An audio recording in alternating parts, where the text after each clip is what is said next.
Nama saya Khairunisa Julia dari kelas 4E Perawatan Stikes Widya Dharma Husada. Nama saya Mariatul Hikmah, kelas 4F, Prodi S1 Keperawatan Stikes Widya Dharma Husada.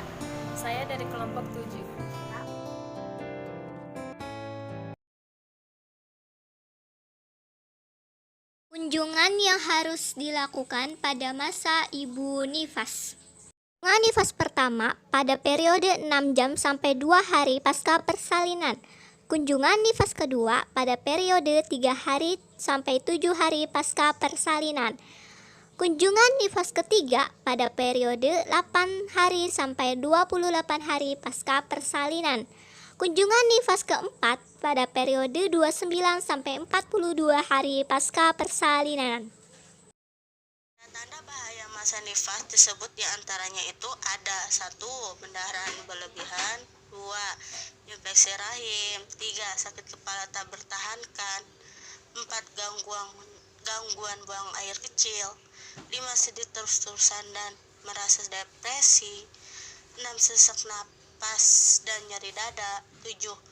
Nyeri dan bengkak di betis.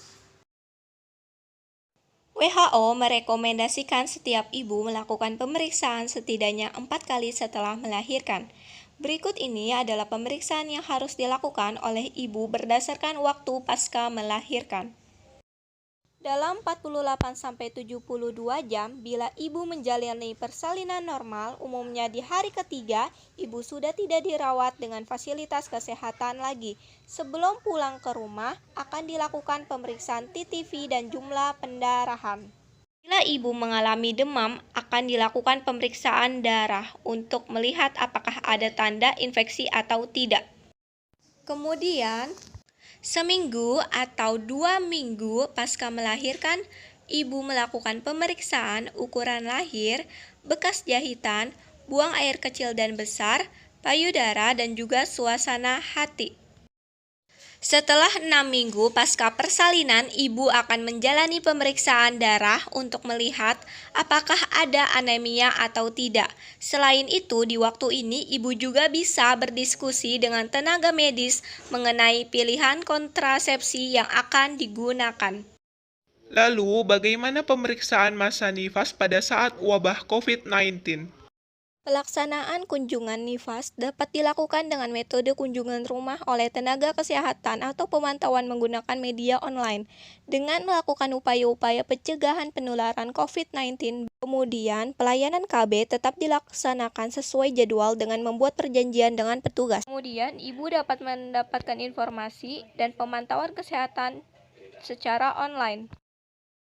Pelayanan kunjungan neonatal dapat dilakukan melalui kunjungan rumah sesuai prosedur. Kemudian, ibu diberikan buku KIE terhadap perawatan bayi baru lahir, termasuk ASI eksklusif dan tanda-tanda bahaya pada bayi baru lahir. Apabila seorang ibu terinfeksi virus COVID-19, diberikan konseling tentang virus COVID-19 yang menyarankan isolasi terpisah dari ibu yang terinfeksi dan bayinya selama 14 hari. Pemisahan ini bertujuan untuk mengurangi kontak antara ibu dan bayinya. Bila seorang ibu ingin merawat bayinya sendiri, maka pastikan bahwa ia telah menerima informasi lengkap dan memahami potensi resiko terhadap bayinya. Kemudian, ibu dan bayinya harus diisolasi dalam satu kamar dengan fasilitas en-suite selama dirawat di rumah sakit. Pemulangan ibu postpartum yang terinfeksi virus COVID-19 harus mengikuti rekomendasi pemulangan pasien COVID-19. Akibat tidak melakukan pemeriksaan pada ibu nifas, yang pertama itu bendungan ASI, yang kedua infeksi payudara, yang ketiga pendarahan berlebih, yang keempat infeksi nifas.